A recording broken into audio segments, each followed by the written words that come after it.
रामायण क्या है? एक रात की बात है। माता कौशल्या जी को सोते में अपने महल की छत पर किसी के चलने की आहट सुनाई दी। नींद खुल गई। पूछा कौन है? मालूम पड़ा श्रुतकीर्ति जी, सबसे छोटी बहू, शत्रुघ्न जी की पत्नी। माता कौशल्या जी ने उन्हें नीचे बुलाया। श्रुतकीर्ति जी आई, चरणों में प्रणाम कर खड़ी रह गईं।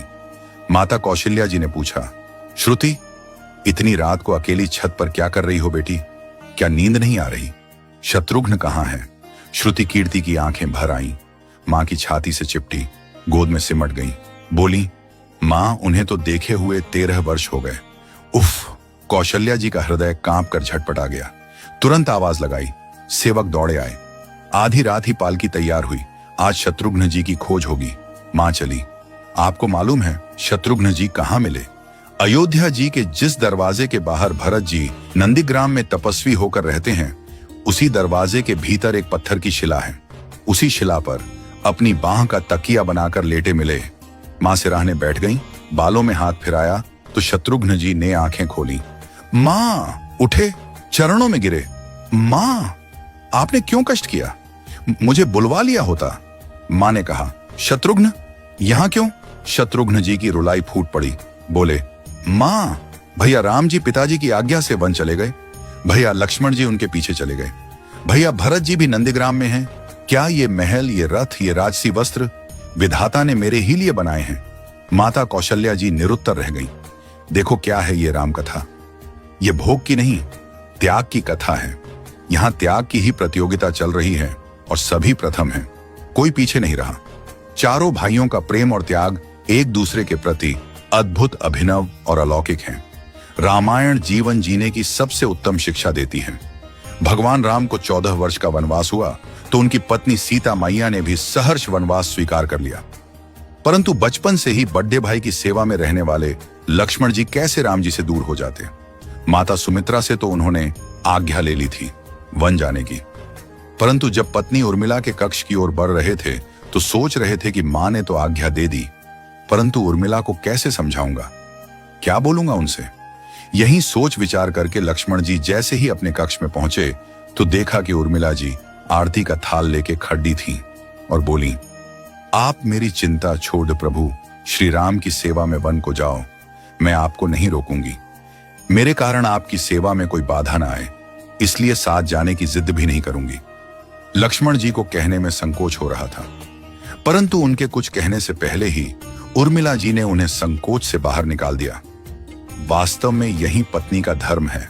पति संकोच में पड़े उससे पहले ही पत्नी उसके मन की बात जानकर उसे संकोच से बाहर कर दे।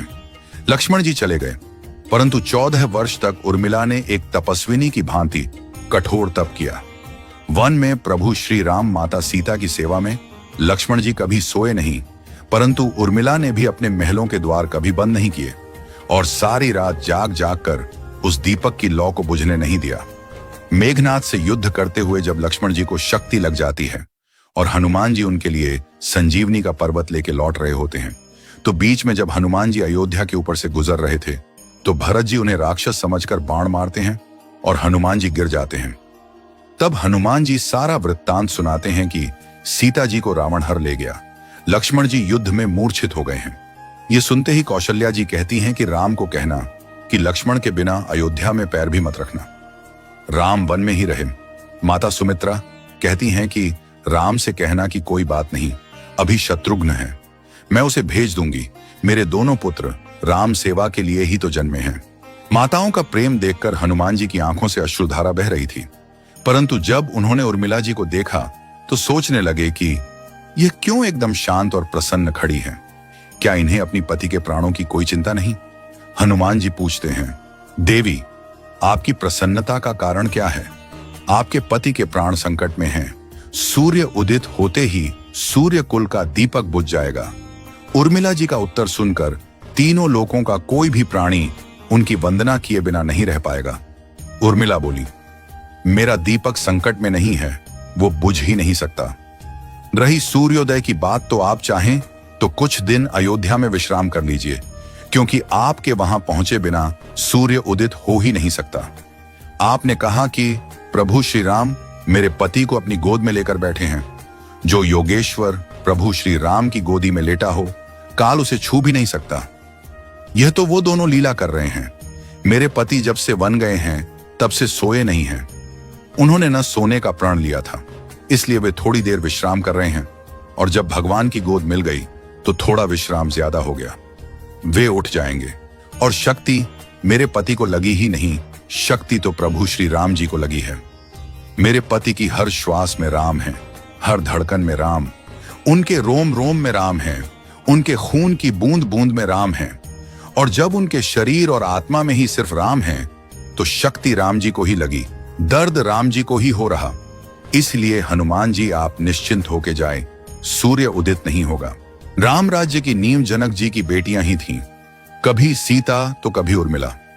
भगवान राम ने तो केवल राम राज्य का कलश स्थापित किया, परंतु वास्तव में राम राज्य इन सब के प्रेम, त्याग, समर्पण और बलिदान से ही आया। जिस मनुष्य में प्रेम, त्याग, समर्पण की भावना हो, उस मनुष्य में राम ही बसता है। कभी समय मिले तो अपने वेद, पुराण, गीता, रामायण को पढ़ने और समझने का प्रयास कीजिएगा। जीवन को एक अलग नजरिए से देखने और जीने का सोर मिलेगा। लक्ष्मण सा भाई हो, कौशल्या माई हो, स्वामी तुम जैसा मेरा रघुराय हो, नगरी हो अयोध्या सी, रघुकुल सा घराना हो, चरण हो राघव के जहां मेरा ठिकाना हो त्याग भरत जैसा, सीता सी नारी हो, लवकुश के जैसी संतान हमारी हो, श्रद्धा हो श्रवण जैसी, सबरी सी भक्ति हो, हनुमत के जैसी निष्ठा और शक्ति हो। ये रामायण है, पुण्य कथा श्री राम की। जय जय श्री राम।